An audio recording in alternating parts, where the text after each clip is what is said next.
One of the things that jumped out at me, Andy, was Buck talking about the preparation angle, and he's very open to analytics, despite the fact that many consider him to be an old-school manager. What did you make of that? Well, Gary, I think that sometimes these terms are thrown around pretty reductively, and it gets oversimplified. What Showalter was describing doing with his wife Angela and A-ball in the 80s, making charts and color coding with colored pencils, that's analytics without machine learning and AI and the kinds of things that the cloud now enables organizations to do in an exponentially faster and more productive way. But our friend Bobby Valentine was doing these kinds of things with pen and paper in the 90s. People who have a rabid curiosity for the game have that curiosity for the game, will be interested in what information comes to them.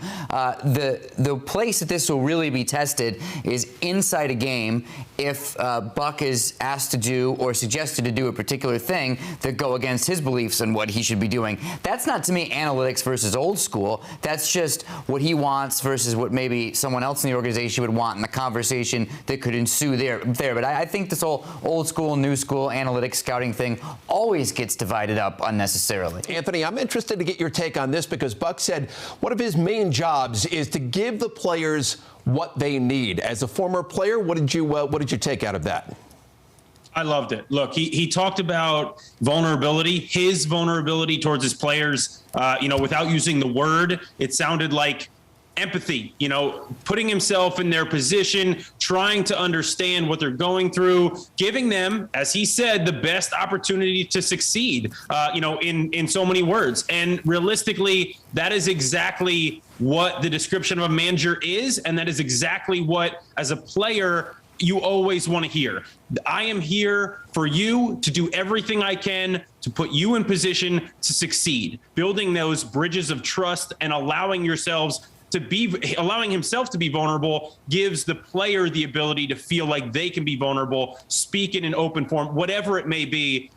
I came away from this very impressed based on basically Buck's ability to kind of delineate and push, aside his ego and anything else, and just be a person first in that locker room that these guys are really going to appreciate. On that, Reck, I wrote down one thing Buck said: what's fair for one might not be fair for another one, when he was asked about rules. And that's something that could apply to management of people in any capacity. With parenting, you have different curfews, maybe for different kids who have different routines or what have you. And he mentioned, hey, if a guy has more service time, maybe he doesn't have to get on that bus for the long ride across Florida in spring training. So that speaks to the point that you made, Reck, I think, about having some empathy and some understanding of the individual. Showalter has high expectations for people and can sometimes deliver them in a blunt way. No one would argue that. But what's an important point of emphasis here, and I completely agree with what you picked up on there, Reck, is that he sees each player as an individual with individual needs. And I can say the names of current players. So in Baltimore, what might have been good for Manny Machado might have been something that was completely different for an Adam Jones or Chris Davis, or that great group that he had there, or J.J. Hardy, who was one of his leaders. Buck knows how to look at these human beings differently, each from one from the next. Andy, I can't imagine that anybody's going to hand Buck Showalter a lineup card and say, that's what we're going with. I would think the Buck, and no pun intended there, is going to stop with him when it comes to making those sorts of decisions. Yeah, absolutely. And to be fair to the Mets organization, I've known Sandy Alderson a long time, and he's old school in that way, too. He's never believed that it was the front office's responsibility to write the lineup card.